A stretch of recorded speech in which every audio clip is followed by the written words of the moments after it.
My name is Stephen Wanjiru. I'm a council member with the LSK and I co-convene the public interest litigation.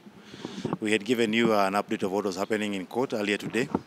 We were just from court, that is court number 3, Milimani, and the court has pronounced itself on our application, which we had requested the court to order those persons, that is Boniface Mwangi, Ngatia Kimathi and Shipeta, to be produced in court. But the court has declared itself not to have any jurisdiction to do that and ordered that we seek other avenues, that is the High Court, for habeas corpus applications. However, we have further received another information from the office of the DPP. I have a copy of the letter, which has been addressed to the Inspector General of Police. And the DPP has pronounced himself very clearly on this matter involving Boniface Mwangi and the other suspects. And he has said doesn't have authority or is not going to charge them with anything. There's no evidence to charge these persons. So now we are only left with one question. If the DPP has no intention of charging them and they have a constitutional duty to carry out prosecution in this country, then what are these persons doing under the police custody? 24 hours are already over. They were arrested yesterday at 3 p.m. It is way past 3 p.m. And therefore is our call to the Inspector General of Police that the suspects, that is Boniface Mwangi, Ngatia Kimathi and Matthias Shipeta, be released unconditionally because their detention is illegal, it has no basis in law, and there are no charges which are going to be preferred against them, because that is very clear, and we are going to share this copy of the letter with the press for the sharing of the members of the public to know. And we humbly request that the IG to direct these persons to be released at the Milimani premises. We as the advocates representing the suspects, we are not going to leave these premises. We are going to remain vigilant until the OCS Kamukunji orders the release of these persons unconditionally within the court premises, because we don't know what they're going to do with them once they leave these premises. We don't know what we have seen cases of people disappearing in this country.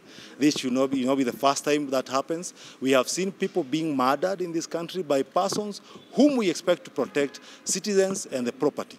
Therefore, we cannot take that chance, and we don't understand why the government can be holding people for more than 24 hours, which is totally against the Constitution. Therefore, we request and we further demand in that request that the IG and of the National Police Service and the OCS, you order your OCS of Kamukunji to release Bwana Boniface, Mr. Ngatia, and Bwana Shipeta unconditionally, immediately. Failure to which, then the members who are here, we shall seek the alternative options of justice. Sindio? Tell us why you are arresting our clients. Tell us why you would keep them in a car in the court premises. What was all that about their court cells, where accused persons who are brought here should be in the court cell so that they are presented to court immediately. We do not understand the games going on. Our clients were arrested yesterday. Up to now, they are in that car, as you can see there, the Subaru car. We do not understand what the agenda is. What we are simply saying, we have a law.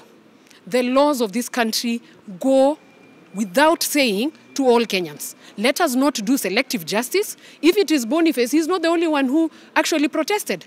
Then arrest all the other Kenyans, because there were many Kenyans who are there on the streets.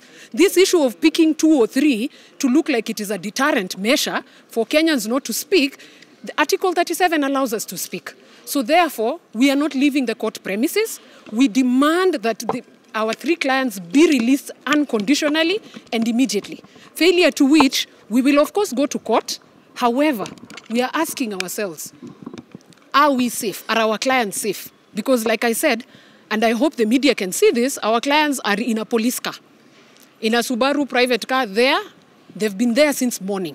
What is the intention? Why put people in a police vehicle without presenting them to court? The court is very clear. There is no file before them. The court is very clear that they do not even know there is an accused person, quote unquote, in court. Therefore, we will proceed for habeas corpus. But what we are simply saying is the government and the IG, please let us respect the law of the land. That is why it is there. It is there regardless whether we like it or not. It is not for us to be very happy. It is for us to do our job. And that simply means follow the law.